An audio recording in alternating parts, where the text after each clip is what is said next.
The bruise was the first thing my mother noticed, and the first thing she forgave. I had spent 40 minutes that morning trying to cover it with the good concealer, the expensive one I'd bought for the photos, and it hadn't worked. You can't paint over the kind of green and purple that blooms under an eye when a man's knuckle catches the bone. So I stopped trying. I put the brush down on the hotel bathroom counter in Ottawa, looked at myself in the mirror with the bad lighting, and decided I was done hiding it. I want you to understand something before I tell you the rest. I'm not a woman who lets things happen to her. I'm an actuary. I spend my days calculating the precise odds that something terrible will occur and exactly what it will cost when it does. I had run the numbers on my own life that week, in the cold and quiet way I run numbers on everything, and I knew what I was walking into. I knew what would happen when I came downstairs with a black eye on my wedding day. I had decided to let it. The night before, in the suite my mother had booked because she said a bride shouldn't see her groom the morning of, we had argued. I had been promoted that Monday. Senior consultant, a corner office 2 floors up, the kind of jump that came with a number attached big enough that I'd had to read the offer letter twice. I'd told him over dinner, glowing, stupidly proud, and I'd watched his face do the thing it did. The pause, the smile that didn't reach the eyes. He congratulated me in a voice that sounded like a door closing. It got worse in the room. He said I was making him look small in front of his family. He said a wife who out-earned her husband was a wife who would eventually leave. That everyone knew that I was setting us up to fail before we'd even started. I laughed. That was my mistake, if you want to call surviving a mistake. I laughed because the whole thing was absurd. This beautiful man in a rented suite the night before our wedding telling me that my success was an insult to him, and he hit me, open at first, then not. I went down against the corner of the dresser and the room went white, and when it cleared he was already crouched in front of me with that face arranged into tenderness, saying, "Baby, look what you made me do, you have to learn when to stop pushing." That's the part people don't believe when I tell it. How fast the tenderness comes. How the apology is also a threat. You made me do this. Learn. I didn't cry. I want that on the record. I sat on the floor of that hotel room with my eyes well shut, and I felt something in me go very still and very clear, the way the air goes still before the worst of a storm. He thought he had broken something in me. What he'd actually done was finish a calculation I'd been running, quietly, for almost a year. Let me back up. I met him at a fundraiser for the hospital where my mother volunteered 3 winters ago, the kind of event where everyone wears their good coat and pretends the wine is better than it is. He was charming in the specific way that I now understand is a skill, not a trait. He remembered things. He asked about my work and seemed to actually listen, which, if you've ever been a woman explaining what an actuary does at a party, you'll know is rarer than it should be. He had a financial planning practice downtown, his own shop, a wall of certifications, and a handshake that made older men trust him instantly. My mother adored him from the first dinner. He brought her tulips, her favorite, and he called her by her first name in a warm way and laughed at her jokes, and told her she didn't look old enough to have a daughter my age. She was a widow by then, 6 years out from losing my father. And she had been lonely in a way she'd never admit. And he saw that loneliness the way a good salesman sees an opening. That should have been my first clue, the way he managed her. The way he managed everyone. It started small with the money, the way it always does. He suggested we consolidate. We were getting married after all, building a life. And didn't it make sense to have a clear picture of the household finances? He was a planner. This was literally his job. And I was busy, and it felt like trust to hand him the logins. We moved my savings into a joint account for the wedding and the down payment. He set up the budget. He made the spreadsheets, color-coded, beautiful, and he'd sit me down once a month and walk me through them in his patient voice.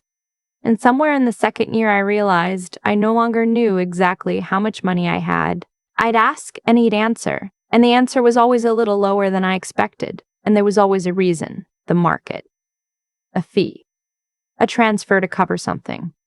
He was so fluent in it, so calm, that questioning him felt like questioning gravity. I want to be honest about my own part here because the comments people leave on stories like mine always want to know how a smart woman lets this happen. I'll tell you how. It happens one reasonable sounding request at a time. It happens because the person doing it is good at it, better than you are at suspecting it, and because loving someone means extending them the benefit of the doubt. And a man like that lives in the gap between doubt and proof. By the time I understood what was being done to me, I was already standing in the middle of it. The thing that woke me up wasn't the money in the end. It was my mother's house. She'd mentioned it offhand at Sunday dinner in the fall. He'd been helping her get her affairs in order. He'd suggested she put the house my father had paid off the year before he died, the house I grew up in, into a holding structure that he would manage. For tax efficiency, he said. To protect it from probate. To keep it in the family. My mother said it like it was a gift he was giving her, this attention, this care. And I sat at her table with my fork halfway to my mouth and felt the floor tilt, because I knew what tax efficiency meant in his vocabulary by then. It meant a door he could walk through later. I'm an actuary. I deal in worst cases for a living, so that night I went home and I did what I should have done 2 years earlier. I started pulling threads. I won't pretend it was easy or fast. He was careful. But careful isn't the same as clean, and a man who thinks the woman beside him is too in love to look will leave edges showing. I found the joint account first, the real picture of it, and the picture was a slow, steady bleed into an account I didn't recognize, small amounts, the kind you'd never notice unless you laid 11 months of them end to end. I found the company, a numbered company registered in his name that had somehow billed consulting fees to my savings. I found, when I finally got into the documents he'd had my mother sign, a power of attorney over her finances that she did not understand she had granted, and the early paperwork on the holding company that would have moved her house out of her name and into a structure he controlled. That was the night I stopped sleeping. Not from fear, from the cold, electric clarity of someone who has finally seen the whole board. Here's what I did not do. I did not confront him. I did not scream or pack a bag or call my mother crying. Every part of me wanted to, but I'd run that scenario and I knew how it ended because I'd watched him do it to other people. He would have an explanation. He would be wounded that I'd doubt him. He would turn it on me, make me the unstable one, the ungrateful one, and worst of all, he would get there first, to my mother. And he would have her believing I was having some kind of breakdown before I'd finished my first sentence. He'd already laid that track. For weeks he'd been telling her gently, sadly, that the promotion had changed me, that I'd been under a lot of pressure, that he was worried about me. Setting the stage. Making me the problem before there was a problem. So I did the patient thing. The actuary thing. I built the case. I found a forensic accountant, a woman a colleague recommended, who had spent 20 years untangling exactly this kind of thing for the courts. I'll call her the auditor because that's how I thought of her by the end, the person auditing my whole life. I brought her everything in a banker's box and she went through it the way I go through mortality tables, no emotion, just precision. And after the third meeting, she looked at me over her glasses and said, in the flat way of people who've seen it all, that this was one of the cleaner predatory schemes she'd come across, and that clean was not a compliment to me. It meant he was experienced. It meant he'd likely done it before. She was right. We found 2 others. A widow out in Canada whose late husband's pension had thinned to nothing under his management. A retired teacher whose condo had ended up, briefly, in one of his structures before a suspicious daughter pulled it back. He had a pattern, and the pattern had a type, and the type was a woman with money and grief and trust, which described my mother to the letter, and which, I finally understood, had described me from the moment he scanned the room at that fundraiser and chose the table to sit at. I had a folder. I had statements, the numbered company filings, the power of attorney, the auditor's preliminary report. I had a recording too, though I'll get to that. What I did not have until the night before the wedding was the one thing that would make it impossible for anyone in that room to look away. He gave it to me himself, against the dresser with his fist. I want to tell you how I felt sitting on that floor because I think it matters. I was not afraid of him anymore. Somewhere in those months of building the case, the fear had burned off and left this strange, hard certainty in its place. When he crouched down with his tender, terrible apology, the part of me that was still the woman who loved him grieved, genuinely, for the man I thought I was marrying, and the part of me that was the actuary, the part that had been awake and counting for a year, noted the date, the time, the location, the witnesses who'd be available, and recognized that the worst thing that had ever happened to me was also, in the cold ledger of it, the last piece of evidence I needed. He left to cool off in his own room down the hall. My mother had insisted on the separate rooms, remember. He thought that was about tradition. It was the only reason I had the night alone. I called the auditor at 11 that night, and she answered on the first ring like she'd been waiting. I told her what had happened. She was quiet for a moment, and then she said, very gently, that I should go to a hospital and have it documented. And then she said, in her other voice, the flat one, that documentation would help the case enormously. Both things were true. She told me to photograph it. She told me to write down everything while it was fresh. The words he'd used, the exact words, learn when to stop pushing. She told me to call a number she'd already given me, a Crown side contact who handled financial crimes, and to send the folder in the morning. And then she paused and asked me, carefully, whether I was actually going to go through with the wedding. I told her I was going to go downstairs. I didn't sleep. I sat up in that hotel bed with my eye throbbing and my laptop open, and I did the last of it. I confirmed the wire instructions the auditor and I had set up weeks earlier, the trap I'd laid without quite admitting to myself why I was laying it. You see, I'd left one thing in plain sight for him, a discovery in my own accounts, a sum, an inheritance from my father that he didn't know about, sitting in a registered account I'd flagged as movable. Bait.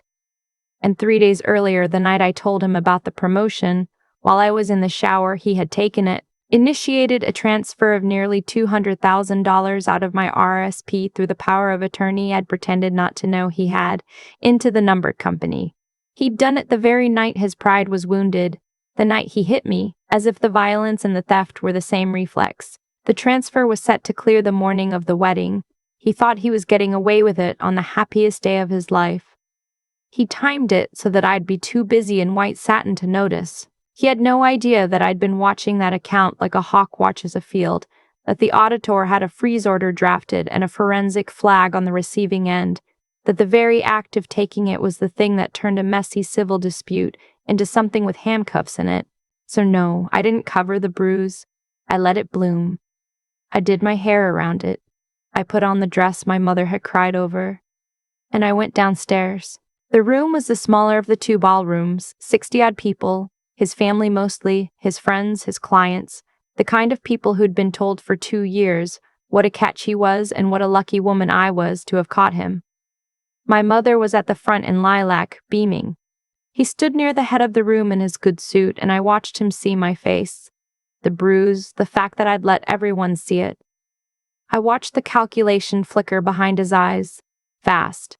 The same calculation he ran on everyone, and then I watched him decide to brazen it through, because that was the only move he had left, and he turned to the room and to my mother with that easy, charming laugh and said, loud enough for everyone to hear, that I'd had a clumsy week, and then, lower, with a smile, the line that I will hear in my sleep until I die, it's so she learns. And the room laughed, not all of them, but enough. A warm, indulgent, party laugh, the kind you give a charming man's little joke, and they laughed at the bruise on a bride's face on her wedding day because the man who'd put it there told them it was funny, and they trusted him more than they trusted their own eyes. My mother laughed too. My mother laughed too. She put her hand on his arm and she said, the words I will also hear forever. Good, you'll remember. A marriage is about respect, to me. Her daughter. With my eyes swollen shut, I understand now why she said it. I didn't then. Then it felt like a knife. But she was 63 and lonely, and he'd spent 2 years making himself the most important man in her life, the one who handled things, who protected her, who'd promised to keep her safe in her old age, and to believe me she would have had to believe she'd been a fool, that she'd handed her dead husband's house and her future to a predator. that she'd laughed at her own daughter's injury. The mind does not give that up easily. It's easier to believe the daughter is dramatic. He'd counted on that. He counted on everyone's reluctance to believe the worst. I let the laughter run its course. I stood at the front of that room in my dress with my ruined eye, and I waited until it was quiet, and then I took out my phone.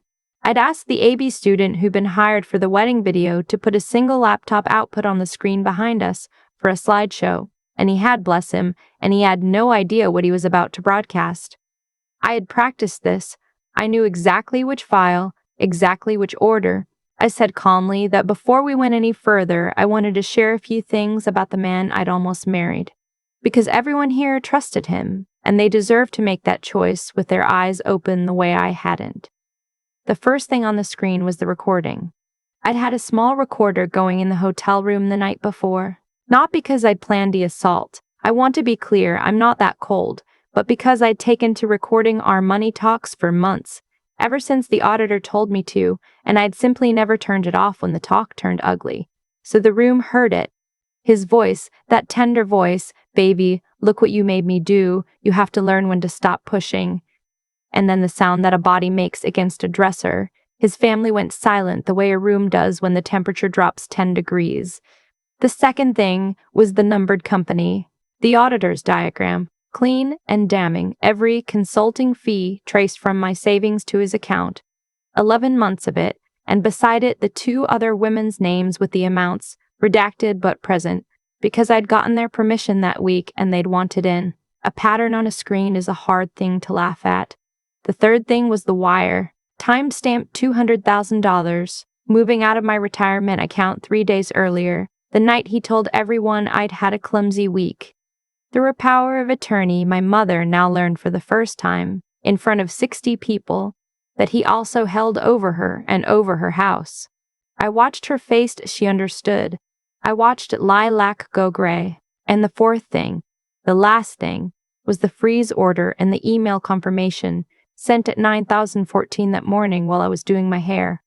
From the financial crimes contact, confirming that the money had not in fact cleared, that it had been intercepted, that an investigation was open, and that he was, as of an hour before our wedding, not permitted to move another dollar of it. I looked at him then. The charm was gone. I'd never seen his real face before that moment. The face under all the practiced ones, and it was the face of a man watching a structure he'd spent years building come down in 90 seconds in front of everyone whose admiration was the only currency he truly cared about. I didn't yell. I want you to know I never raised my voice once. I said that I would not be getting married today, that the police were aware, that the auditor's full report was with the Crown, and that anyone in the room who'd ever handed him $1 should call the number I was about to read out loud. Then I read it out loud, slowly, twice, while his clients fumbled for their phones. 2 officers came in through the back about 10 minutes later. They were quiet and professional about it. They didn't cuff him in front of everyone, which disappointed some of the comments later, but the law is the law, and it was enough for me to watch him walk out between them with his head down past the people who'd laughed. My mother found me in the coat room afterward. She was shaking. She tried to say something and couldn't, and what came out instead was an apology so broken it wasn't even words, just my name and the word, sorry, over and over, and her hand reaching for my face like she could undo the bruise by touching it. I want to tell you I forgave her cleanly and instantly, that the betrayal of the laugh evaporated in the face of her grief. It didn't. It still hasn't, all the way. But I held her because she was my mother, and because the man who'd made her laugh at me had also stolen from her and nearly taken her home, and she was a victim too, just one who'd been too frightened of her own foolishness to see it. We've been rebuilding since. It's slow. Some things you don't get all the way back. The auditor's report did its work. He'd done it to 4 women in the end. 2 more came forward once it was in the news, and the consolidated charges meant he didn't see daylight for a good while. My money came back. My mother's house never left her name, thanks to a freeze in a very good lawyer and the fact that the holding company paperwork was never quite finished. The power of attorney was struck. The widow in Kanata got a settlement. The retired teacher sent me a card. People always want to know if I'm okay now, if the man broke me. I'll tell you what broke and what didn't. The thing he broke was a fantasy. The one where love means you stop counting, where trusting someone means handing them the logins and not looking. That fantasy died on a hotel floor in Ottawa, and I don't miss it. What didn't break was me. I went back to the corner office 2 floors up. I bought a small place of my own, in my own name, with a lock only I have the code to, and I keep my own books now, every dollar. And I am not ashamed to say I check them. The bruise healed in about 3 weeks. Yellow, then green, then gone, the way they do. I have one photograph of it, the one the auditor told me to take, time-stamped in evidence. Sometimes I look at it, not to hurt myself, to remember that the worst morning of my life was also the morning I stopped being a thing that happened to and became, finally, the one doing the math. He told a room full of people I had a black eye so that I would learn. He was right about exactly one thing in the entire 2 years I knew him. I learned. The bruise faded in 3 weeks, but the lesson Grant thought he was teaching me turned out to be the opposite of the one I actually walked away with. He believed fear was a thing you could install in a person, one fist at a time, the way he installed himself into my mother's life and my bank logins. What he never understood is that fear only holds when the other person stays in the dark. The moment I started counting, the moment I stopped extending him the benefit of the doubt and started gathering proof instead, his whole structure was already finished. He just didn't know it yet. Cause and effect. He took the 200,000 the same night he hurt me because cruelty and theft came from the same broken place in him, and that single greedy reflex is exactly what turned a quiet civil mess into something with handcuffs in it. He built his own ending. I think about the 3 things that carried me out of that ballroom, because they weren't luck and they weren't anger. The first was simply refusing to do to anyone what he did to me, which is why I waited for the other women's permission before their names ever went on that screen, why I never lied, why I let the evidence speak instead of screaming. Staying clean mattered, not for show, but because it was the one thing he could never take. The second was learning to actually look. I'm an actuary, so I should have looked sooner, and I'll carry that. But once I let myself see the patterns in the statements, the numbered company, the power of attorney slipped past Delphine, I stopped being a woman. Things happen too. Clear sight is its own kind of armor. And the third was the plain, unglamorous willingness to keep going on no sleep, to sit with Chessa and a banker's box week after week, to walk down those stairs into a room I knew would laugh at me. None of that felt brave in the moment. It felt like putting one foot in front of the other because the alternative was worse. If you take anything from what happened to me, let it be that those 3 things can be built. You can decide to be the kind of person who won't cut corners even when you're owed revenge. You can train yourself to look at the uncomfortable thing instead of away from it, and you can teach your own spine to hold underweight, one hard morning at a time. Grant counted on me having none of those. He counted on my mother's loneliness, on our room's reluctance to believe the worst, on my love making me look away. He was right about everything except me. He told a room I had a black eye so I would learn. I learned. Just not the way he meant.